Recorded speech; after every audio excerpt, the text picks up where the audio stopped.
అందరికీ నమస్కారం అండి. నా పేరు మధ్యనాగేశ్వరరావు. కాకినాడ జిల్లా ఏలేశ్వరం మండలం లింగంపర్తి గ్రామంలో ఉన్నానండి.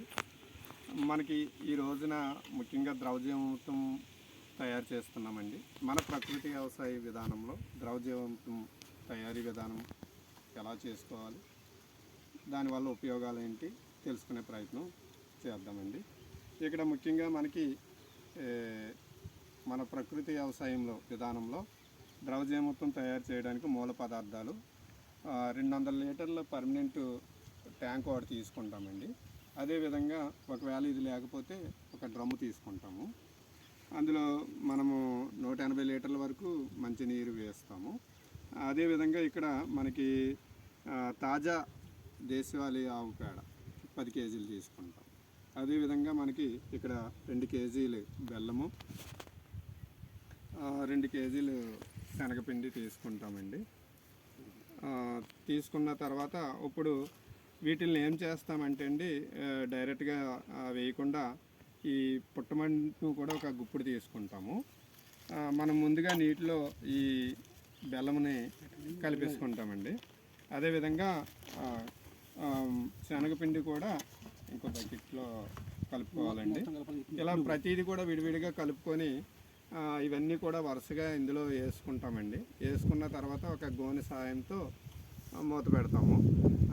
సవ్య దిశలో ఒక 4-5 సార్లు ఉదయము సాయంత్రము తిప్పడం జరుగుతుంది.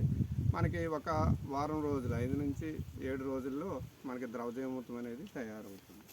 ఈ ద్రవజీవామృతాన్ని మనము మన ఏదైతే పంట ఉందో ప్రధాన పంట మీద స్ప్రేయింగ్ ఇచ్చుకోవచ్చు, లేదంటే పారించడమైనా చేయొచ్చు. స్ప్రే చేయడం వల్ల బాగుంటుందండి.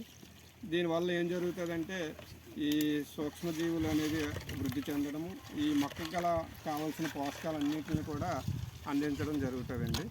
ఈ విధంగా ద్రవజీవామృతము ప్రధాన పాత్ర అయితే పోషిస్తుందండి మన ప్రకృతి వ్యవసాయ విధానం. థ్యాంక్ యూ అండి. చాలా ఉంది అంటే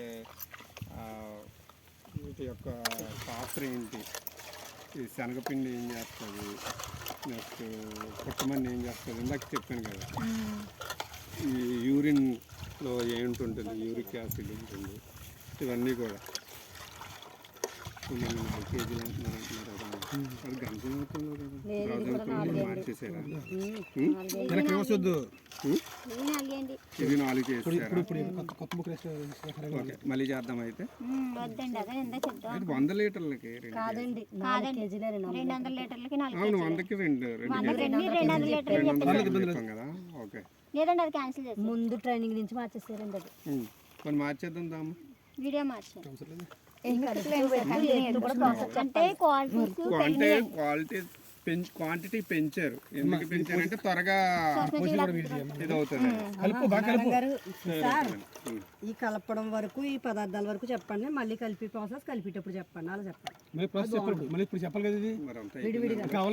మళ్ళీ చేస్తారు కలుపుతూ ఇలా 4 కేజీలు బెల్లం 4 కేజీలు కలిపి